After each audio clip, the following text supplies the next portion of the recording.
It's hard. Products are popular and they taste good. There are people with less power and can't afford to make certain choices. And if they're going to eat, they kind of have to accept what they have. Have you heard this quote, with great power comes great responsibility? Yeah. Do you know where that quote comes from? No. I believe it's from Spider-Man. Really? Yeah, I know. It sounds like it would be from something else, doesn't it? Influential leader or something. Not to say Spider-Man isn't an influential leader.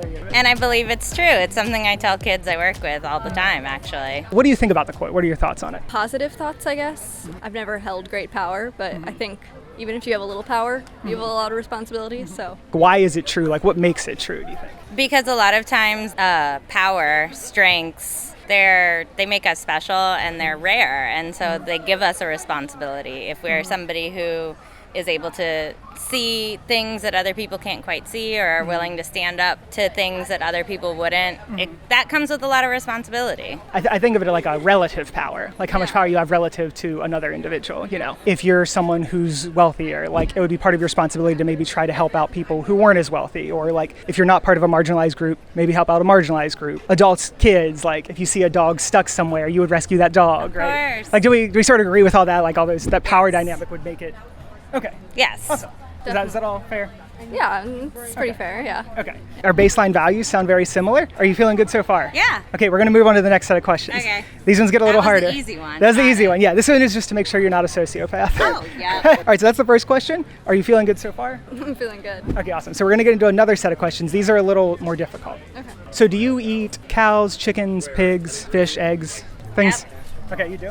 I'm vegan. How do you know if someone's vegan? Don't worry, they'll tell you. Is this a vegan channel? Yeah. Oh man, I'm sorry. Do you think that there's a power dynamic between humans and those animals on the farms where they're raised? Yeah. Do you think that we have more power than those animals? Yes. Yes. The way that things are set up today, yes. Maybe you couldn't fight a bull hand to hand, but with the system that's in place, we have. Correct, yes. Do you think when we farm those animals, do you think there's any sort of exploitation or harm that comes to those animals at all?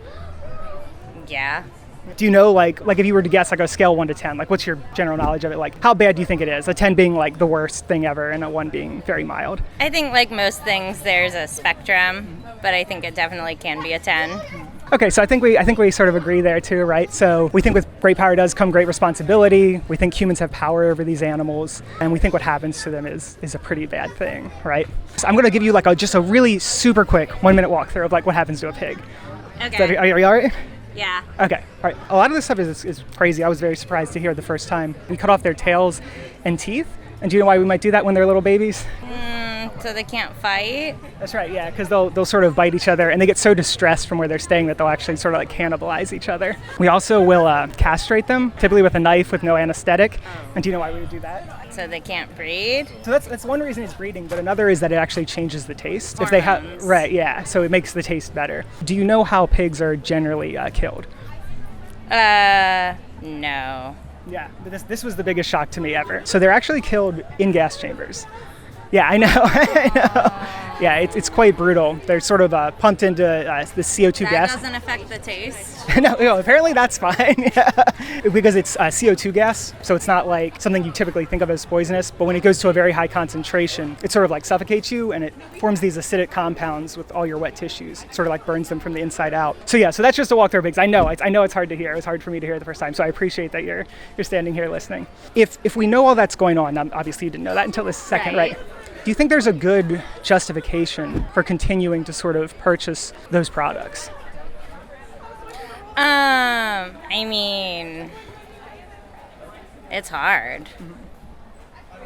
Products are popular and they taste good, and I think knowing where food comes from and is sourced is really important. So would you say that taste would justify it though? Like No. Okay, so taste No. okay. But I think that, unfortunately, like you said, with great power comes great responsibility. There are people with less power and can't afford to make certain choices, and if they're going to eat, they kind of have to accept what they have. But I think those of us in a place of privilege can definitely do better and try to steer clear of purchasing and investing in things that harm innocent little piglets. Are you one of those people who could Yeah, for sure. Yeah. Okay, cool. So like, what do you think, I guess, when you go to the grocery store today, tomorrow, whenever it is, right? It's easy to just pick up a packet of bacon or something, right? I think sometimes the reason that it's so easy is because we're so disconnected from the process, If, let's say like a pig could talk or something, right? If there was a pig standing there and the pig was about to go in a gas chamber and he said, "Why are you doing this to me? Like, what is the reason that you need to put me in this gas chamber right now?" What do you think you would say to them? I mean, I would say, I am not doing this. I didn't even know this was going to happen to you. Yeah. That's good. That's awesome. Yeah, that's what I like to hear. Because it's a lot to hear all at once. It's very tough to onboard that emotionally, especially since we've been sort of acculturated since birth, right? It's like our parents just give us these things, right? And their parents gave them that, and so no one really ever questions what a lot of this is going on. So with all that said, I mean, it sounds like you're a really empathetic person, especially with like the social work and stuff. Would this be something that you might be interested in pursuing, like trying to not purchase animal products? Definitely. I think Awesome. I don't eat as much meat. I kind of stick to more fish, and I'm sure there's plenty that goes wrong with them too. But definitely important to be mindful of what you're eating and where it's coming from, and the animals that are being sacrificed for bacon. Yeah, exactly. So would you be interested if I would give you a resource or something? I can just that'd be awesome. Awesome. Great. And then I'll sort of just end with one sort of final question. What has more value? Fleeting sensory pleasure or the life and suffering of an animal? I mean, definitely the life and suffering of an animal. I think, unfortunately, we live in a society where we're into the quick pleasure, quick links and information, and those quick dopamine fixes. And so it's easy to, order bacon and not think about where it's coming from or what impact it's having just because it's going to taste good for a minute or two. Definitely, for sure. But that's not what's most important. Awesome. Great interview. Thanks a lot. Thank you. Yeah. Let me. Resource? I can give you a little resource here. It takes you a little bit through the ethics, through the environmental, because it's also very bad for the environment, things like that. Yeah. But what it mostly does is gives you a practical way to actually affect this in your life. So it's a 22-day challenge. Nice. You sign up for 22 days. They tell you exactly what to make each day, and they have registered dietitians on call for free at any time if you have any questions or anything like that. Awesome. Yeah, Thank great. you so much. Awesome. Yeah. Keep have a good fighting one. the good fight. Yeah. And if you want to help me make this my full-time career, check out the Patreon in the description. And shout out to Ryan O'Neill, Tom Eisenbeiss, NetBase News, Monstar, David Yastrzemski, and Maxwell Edison.